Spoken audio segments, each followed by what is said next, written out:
ये. कॉफी घेऊन आले होते तुमच्यासाठी. मी कॉफी मागवलीच नव्हती आणि मला जर का कॉफी हवी असती तर घरातल्या नोकरांना सांगितलं असतं ना मी.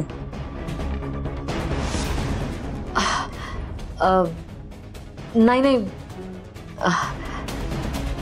तुम्ही विसरलात का?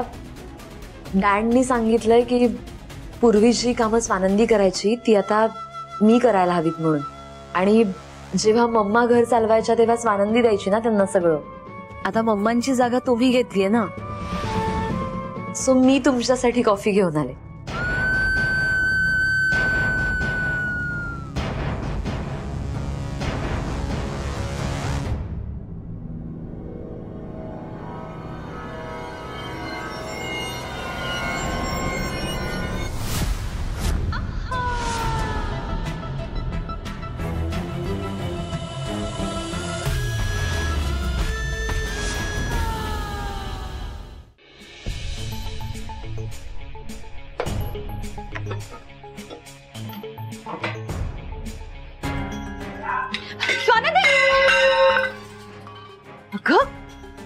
काय करतेस? हा, तू कशाला काम करतेस? तू बसून फक्त आराम कर. हा, काम करायला आहोत ना मी आणि संचिता. आणि हे बघ, तुला विनाकारण काम करताना पाहिलं तर शिव्या खायला लागतील आम्हाला. अर्थात सवय झाली आम्हाला त्याची, शिव्या खायची. एकेकाळी या घरात आम्हाला चांगले चांगले पदार्थ खायला मिळायचे, आता शिव्या खायला मिळताय.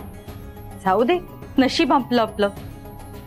पण तू आराम कर. तुला काही हवंय का मला सांग. नको. आणि मॅडम तुम्ही असं नका बोलू.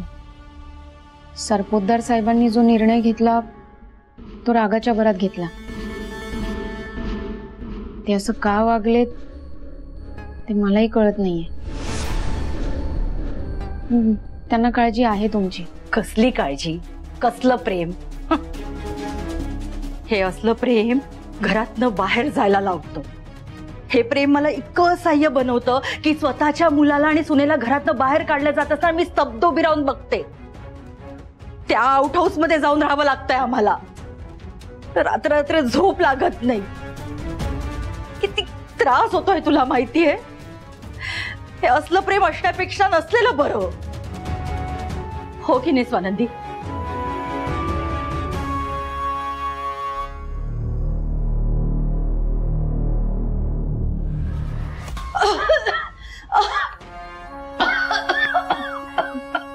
मॅडम काय झालं? बरं वाटत नाहीये का? मी पाणी देते.